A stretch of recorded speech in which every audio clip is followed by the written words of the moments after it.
Programming concept को समझने के लिए लर्न विद सौरभ चैनल को सब्सक्राइब कीजिए। Hey everyone, welcome back to my channel Learn with Saurabh. Today class we are going to learn about string in Java. आज की class पे हम सीखेंगे स्ट्रिंग के बारे में, साथ में उसकी मेमोरी मैनेजमेंट सीखेंगे, कैसे डिफ़ाइन करते हैं जावा में उसको भी समझेंगे। अगर आप मेरे चैनल पे नए हो, ये क्लास न्यू देख रहे हो, तो मेरे चैनल को सब्सक्राइब करके बेल आइकन को प्रेस कर लीजिए। जो भी जावा का कंसेप्ट मैं पढ़ाता हूँ वो आपको सही टाइम पे मिल जाए और आपका कंसेप्ट क्लियर हो जाए। बिना देरी करे चलिए शुरू करते हैं आज की क्लास। पहले हम डेफिनेशन से स्टार्ट करेंगे। मैं हमेशा डेफिनेशन इसीलिए बताता हूँ कि मेरा जो क्लास का पर्पज़ यही है, आप उसका कंसेप्ट समझ पाओ और इंटरव्यू में उसका आंसर क्लियरली दे पाओ। इसीलिए मैं हर क्लास में हर एक टॉपिक का एक फॉर्मल डेफिनेशन रखता हूँ, जहाँ पे अगर आपको कोई सवाल पूछता है तो आप उसका आंसर दे पाओ। तो इसी तरह स्ट्रिंग का क्या डेफिनेशन है? In Java string is a sequence of character enclose in double quotes. ये बताता है कि स्ट्रिंग जो है सीक्वेंस ऑफ कैरेक्टर, जिसको मैं डबल कोट्स के अंदर लिखता हूँ। एग्जाम्पल, मेरा नाम क्या है? सौरभ। अगर मैं सौरभ को प्रोग्रामिंग लैंग्वेज पे लिखूँगा तो मैं डबल कोट इस्तेमाल करूँगा, उसके अंदर सौरभ लिखूँगा और सेमीकोलन दे दूँगा। ठीक है, ये क्या बन जाएगा? मेरा स्ट्रिंग। अगर मुझे कोई एड्रेस मेंशन करना है, अगर कोई स्टेट के बारे में मेंशन कर रहा हूँ, एग्जांपल कोलकाता, अगर कोलकाता को मैं डबल कोट के अंदर लिखता हूँ अपनी प्रोग्राम पे, वो क्या मेरा बन जाएगा? स्ट्रिंग। कहने का मतलब है string is the collection of characters, right. So यहाँ पे एक एग्जाम्पल है, string name is equal to Java programming. यहाँ पे जावा प्रोग्रामिंग क्या है? Is a string literal. Whenever you create a string, you are actually creating an object of the string class. जब भी आप कोई स्ट्रिंग क्रिएट कर रहे हो, आप एक्चुअली एक ऑब्जेक्ट क्रिएट कर रहे हो स्ट्रिंग क्लास के, राइट। सो उसके बाद क्या है? String is immutable. Once a string object is created, its value can not be changed, right. आपने एक बार स्ट्रिंग को डिफ़ाइन कर दिया जावा में अपनी प्रोग्राम पे, वो अगर मेमोरी में चला जाता है तो उसके बाद आप उसका वैल्यू को चेंज नहीं कर पाओगे। उसके बाद एक सवाल आता है, स्ट्रिंग इम्यूटेबल क्यों है? आगे की क्लास में मैं आपको बताऊंगा कि स्ट्रिंग इम्यूटेबल क्यों है। अभी चलते हैं हम स्ट्रिंग को जावा में कैसे डिफ़ाइन करते हैं, राइट। उसका मेमोरी मैनेजमेंट को भी समझेंगे। डिफ़ाइन करने के बाद मेमोरी के अंदर ये क्या होता है, पहले हम देखेंगे कि स्ट्रिंग को हम कैसे डिफ़ाइन करते हैं। String in Java can be created in two veg.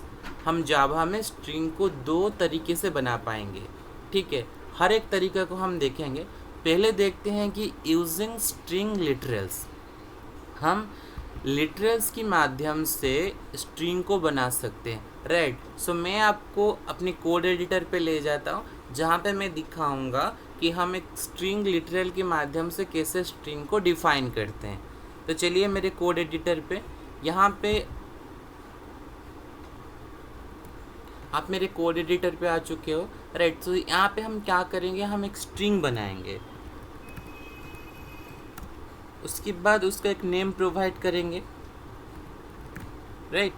So name provide करने के बाद मैंने आपको बताया था string is the collection of character, sequence of character, जिसको मैं डबल कोट के अंदर मेंशन करता हूँ। यहाँ पे मैं ये सिंगल कोट है गया, तो हमारे पास रिक्वायरमेंट है डबल कोट का। सो डबल कोट आ चुका है अभी, उसके अंदर मुझे अपनी स्ट्रिंग को डिफाइन करना है। तो यहाँ पे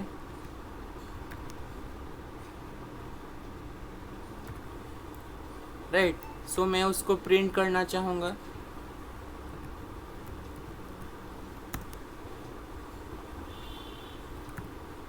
राइट, सो इसको मैं प्रिंट करके देखता हूँ कि जो भी स्ट्रिंग मैंने डिफाइन किया था वो मुझे मिल रहा है या नहीं मिल रहा है।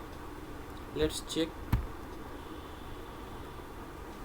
सो यहाँ पे मेरा जो स्ट्रिंग मैंने बनाया था उसको मैं डिस्प्ले कर पा रहा हूँ, बट यहाँ पे क्या मेरा कंसेप्ट ख़त्म हो जाता है? नहीं, मैंने ये जो स्ट्रिंग बनाया ये मेमोरी में जाके उसका क्या वर्क रहता है मैं आपको उसको अभी समझाने वाला हूँ। मैंने तो स्ट्रिंग बना दिया, बट ये मेमोरी में कैसे अपना जगह बना पाता है वो मैं आपको दिखाऊंगा। चलिए जब भी आप एक स्ट्रिंग लिटरल के माध्यम से बनाते हो string s1 is equal to hello, that means कि ये कहाँ पे स्टोर होता है, store in a special memory area called the string constant pool SCP inside the heap.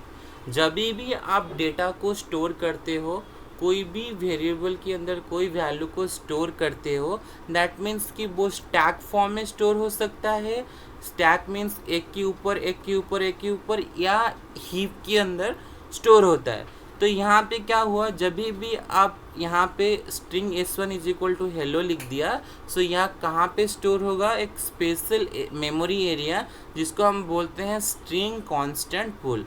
ठीक है, अगर आप और एक वेरिएबल बनाते हो, if another variable is the same literal, ठीक है, यहाँ पे क्या होगा, string s2 is equal to hello, क्या होगा उसमें, नाउ अभी जो हमने और एक वेरिएबल से अपना स्ट्रिंग को स्टोर करवाया, अभी क्या होगा, no new object is created, अभी यहाँ पे और एक ऑब्जेक्ट क्रिएट नहीं हो रहा है। Both s1 and s2 point two the same memory location in the pool. Right, हमने आज सीखा कि हम अगर लिटरल के माध्यम से अगर कोई स्ट्रिंग को बनाते हैं, वो मेमोरी एरिया पे कहाँ पे जाके स्टोर होता है, कहाँ पे स्टोर होता है, एक स्पेशल मेमोरी एरिया जिसको हम बोलते हैं स्ट्रिंग कांस्टेंट पूल SCP। वो कहाँ पे है, हीप के अंदर है, inside the heap.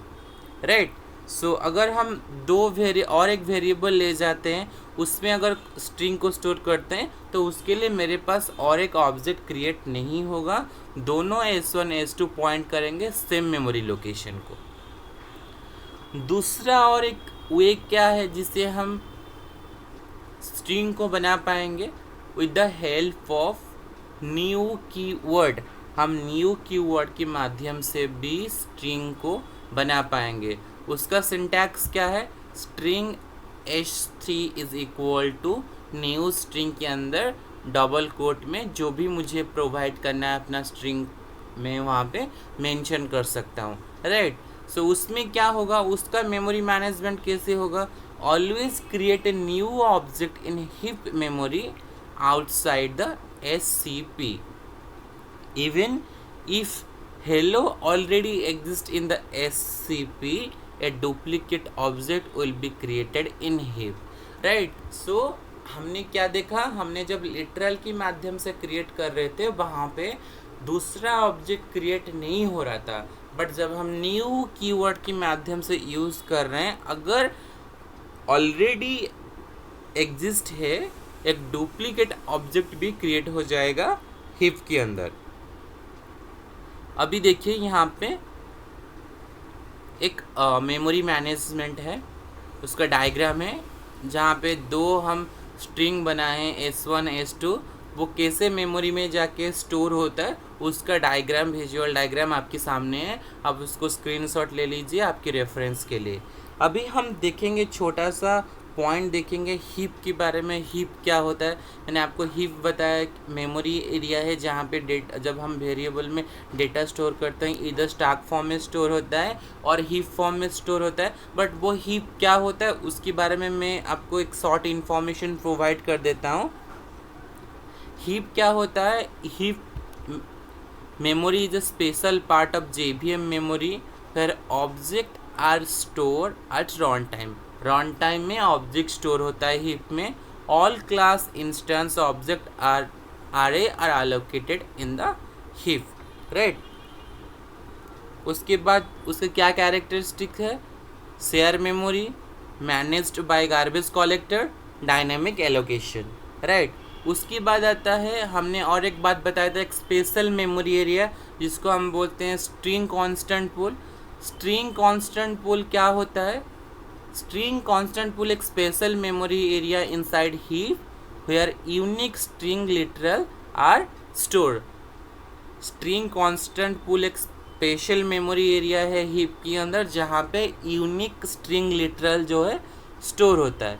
Right, so benefits क्या है, बेनिफिट्स उसका है कि वो मेमोरी को सेव करता है जहाँ पे डुप्लीकेट्स क्रिएट नहीं हो पाता।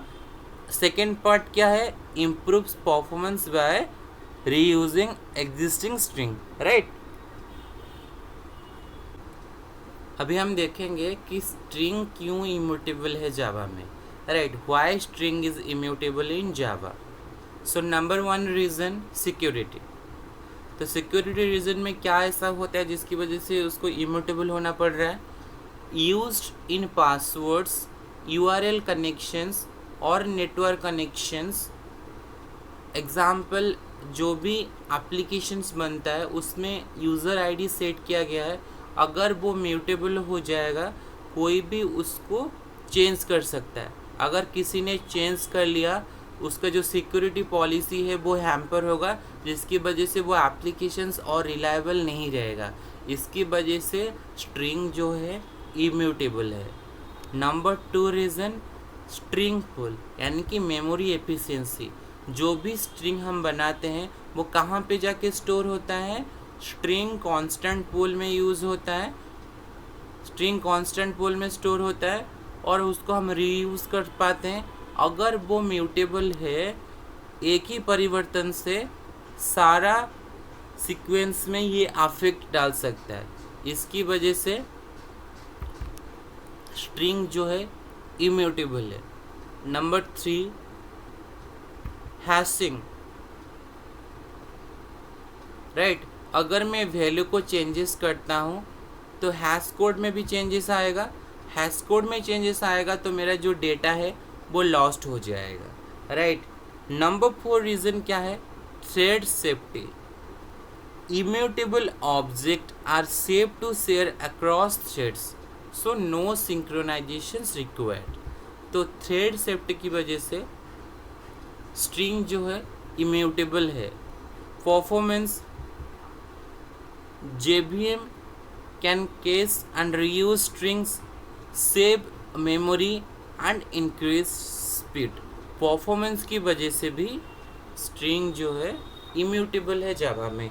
हमने देखा हमारे पास 5 रीज़न है जिसकी वजह से स्ट्रिंग जो है जावा में इम्यूटेबल है, राइट। अभी आप इंटरव्यू में आंसर कर पाओगे कि स्ट्रिंग जावा में क्यों इम्यूटेबल है, राइट। सो आज की क्लास पे हमने क्या डिस्कस किया कि स्ट्रिंग की डेफिनेशन देखा कि स्ट्रिंग क्या होता है, उसको डिफाइन करना सीखा और उसका मेमोरी मैनेजमेंट में भी सीखा, और साथ में स्ट्रिंग क्यों इम्यूटेबल है उसके बारे में समझा। अगर आज की क्लास आपके लिए यूज़फुल है, वीडियो को लाइक कीजिए। अगर आप चाहते हो कि आपकी फ्रेंड्स जो है उनको मदद हो पाए, उनका कंसेप्ट क्लियर हो पाए, आप उनको शेयर कीजिए। और आज के लिए इतना ही, मिलते हैं आगे की क्लास में।